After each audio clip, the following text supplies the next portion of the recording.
Most people with IBS try new diets, new supplements, new routines, but the real shift often comes from what you repeat daily, not what you do once in a blue moon. So the first thing that I do in the morning is a quick nervous system check-in. Before I do anything, before I get my phone, I open emails, or necessarily before I talk to anybody, I just do a quick scan and check how anxious or tense my body feels. I tend to clench my jaw when I'm tense, so I'll check for that.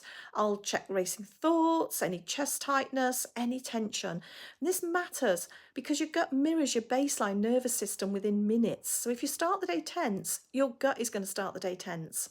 The second thing that I do is I wait until my body is ready when I'm calmer before I eat my first meal. I don't eat it just because it says it's 8 o'clock. On high stress mornings, digestion isn't switched on when you're tense. Eating too early can trigger that urgency. So give yourself a bit of time to get your mind and your body back into a calmer state so that your digestion can work far more smoothly.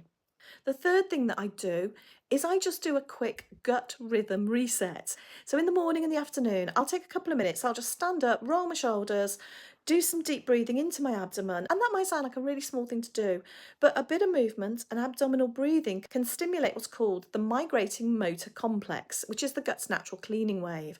And it only turns on when the nervous system feels safe.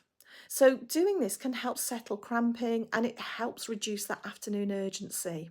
Another thing I do, which is related to breathing again, is before I change tasks, so maybe when I've finished writing my emails or I finished a client session, or I know I've got to go and do something different, or maybe something stressful is about to happen, I just pause for 30 seconds and just do a simple breathing exercise where I breathe in for a count of 7 and then I breathe out slowly for a count of 11. Now, if you find that's difficult to do, you could do 5 and 7. The key is that your out breath is longer than your in breath, because what that does is it switches you from the sympathetic nervous system, which is the flight or fight part of your nervous system, into the parasympathetic nervous system, which is the rest and digest, where your heart rate lowers, your blood pressure lowers. Try and make this a habit, just 30 seconds every time you finish something and before you start a new task. Just do a tiny reset because that can help your gut from tipping into rush and panic later in the day. Let me know in the comments which one of these resets you're going to have a go at first.